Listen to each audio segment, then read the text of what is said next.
Man, we are 2 years removed from the catastrophic flop that was The Flash, James Gunn's favorite superhero movie, by the way, and I guess nobody, well, even at the time of its release, nobody was out there really defending it. They might have thought that a couple of cool things happened, or maybe there was a scene somewhat worthwhile, but with all of the controversy surrounding Ezra Miller, and then when the film ultimately did come out, and it was just as bad as anyone could have imagined and maybe even exceeded those expectations. I mean, nobody was out there stumping for this film. But here we are, like I said, 2.5 years later, and you still have the director. A director that is still, for whatever reason, not just has work lined up for him, but more superhero work lined up for him. Is still out here trying to salvage his reputation instead of just chalking it up to, studio meddling, this film being stuck in development hell, and being like the third or fourth a director attached to this project since inception. No, he's out there blaming everybody but himself, but specifically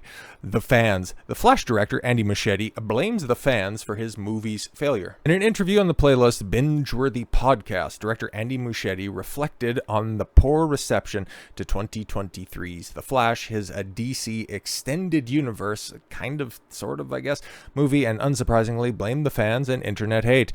A lot of people did not see it. Right, that's kind of fucking big cell phone right there, okay? But you know how things are these days. People don't see things, but they like to talk shit about it, and they like to jump on bandwagons. Yeah, but what about the reviewers that actually did see it? Because, okay, we'll come back to this here in a second, because even if you have CBR taking a shit down your throat, your critique and criticism doesn't really hold a lot of water. Maligned, the Flash director blames film's failure on publicity crisis, but that misses the bigger issue. Yeah, again, if you're getting CBR to point out that your script and your cinematography was kind of ass, I mean, nice job, stupid.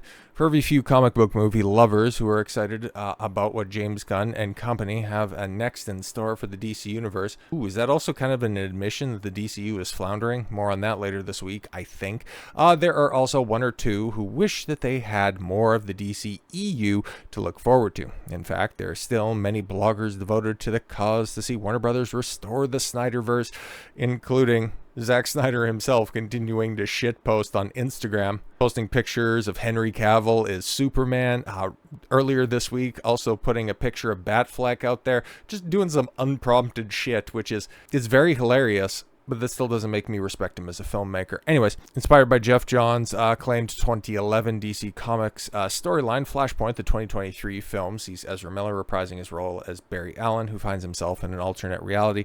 Yes, after discovering his super speed allows him to travel through time. Well, he already knew that, care of the Snyder Cut, but don't worry about that. But what did Andy Muschietti say about the Flash backlash? You didn't watch it, you just hate what you don't know, because if you really did watch it, I guess maybe your hate would run deeper. But Muschietti's he rightfully makes sure to acknowledge the complications associated with the film's lead star and how the Flash's commercial appeal may have been affected by it in the quote. Alright, because he said, and of course we had a publicity crisis with Ezra that was undeniable, and I'm not questioning that, but yeah, we love the movie, and actually we really recommend it. Well, yeah, of course, I made it, and I think that it's great, so shut up. That's one way that you could approach this. On top of that, yes, any moviegoers who were following the ongoing story of Ezra Miller's adventures of the real-life Flash jetting around the world and just committing crimes wherever he finds himself, I mean, that was probably more interesting than the movie, but it undeniably, it kept him off of the promotional tour for sure. That was left up to, well, I think Michael Keaton ended up doing most of the promotion for that, and honestly, he didn't really seem all that plus to do it when all was said and done. And so, yeah, we could go through the trials and tribulation of one Ezra Miller, but I think that's obvious to everybody that it ended up digging into the bottom line. Or we could just simply focus on the Flash movie itself is not without problems. Muschietti said himself Ezra Miller's legal trouble had an undeniable effect on the Flash's performance at the box office, yet the superhero film's disappointing reputation is still brought up from time to time this day, and as very rarely is the Barry Allen actor's public image cited as a reason. Most fans and critics, when analyzing the comic book movie, tend to focus on what they believe are the issues with the film itself. For one, the script by Christina Hodgson, from a story from John Francis Daly. Jonathan Goldstein, and Joby Harold. Okay, it was praised for its humor and heartfelt depiction of Barry Allen's character motivations, but lambasted for many generic cliches and plot contrivances. Yeah, okay, it's the third act that relies too much on nostalgia and a crazy amount of cross-dimensional DC character cameos brought to life by CGI. Horrific CGI.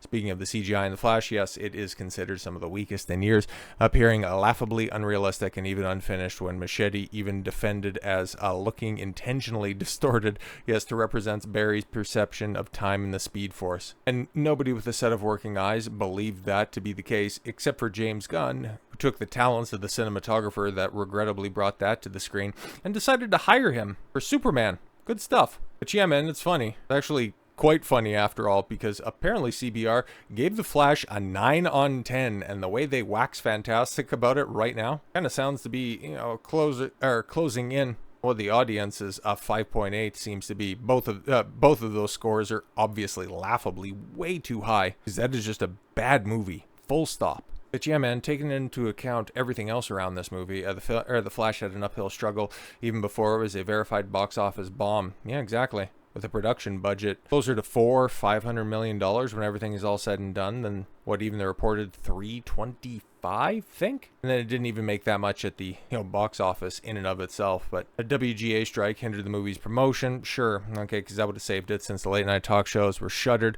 Michael Keaton's return as Batman was unavailable to do press anyways, as he was busy shooting Beetlejuice. The movie's star wasn't even an option, as Ezra Miller's long history of troubling behavior was becoming increasingly impossible to ignore. Yes, because it seemed like every couple of days a new scandal was coming out. Breaking into his neighbor's compound in order to steal booze, while whatever chick he stole away from across the sea let her kids run around Ezra's place, where he had live ammunition stuffed away in a hill of stuffed animals. It's like, that's the wildest story. But anyways, Muschietti admitted as much, telling the playlist, yes, of course, a publicity crisis with Ezra, that was undeniable. I'm not questioning that. Other reasons that The Flash may have fizzled early, was early reports of the movie having hauntingly bad CGI, an aversion to another multiverse story, and superhero fatigue. Another potential factor was knowledge that the DCEU, yes, was coming to an end, and audiences feeling like no need to invest in a universe with no future. With James Gunn and Peter Safran determined to take DC Studios in a new direction, moviegoers knew that even if the movie was, as James Gunn put it, probably one of the greatest superhero movies ever made and unbelievably good, there wouldn't be a sequel. If Muschietti wanted to point figures, he could have attributed the film's failure to other factors. But yes, it's easier to just simply say that there are toxic fans out there, and that's the reason why my Flash movie flopped. No, it flopped because it was really bad for a multitude of reasons. Your star was ill cast as Barry Allen's Flash.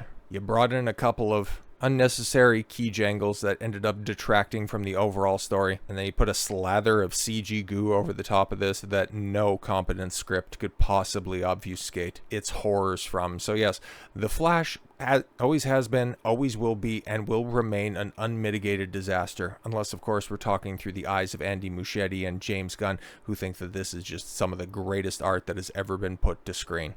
It's just a shame that nobody believes either of them. So with all that said, thank you all very much for the gift of your time. I've been Don Consuelo. I want you to follow your gut and get after it. Take care, everyone.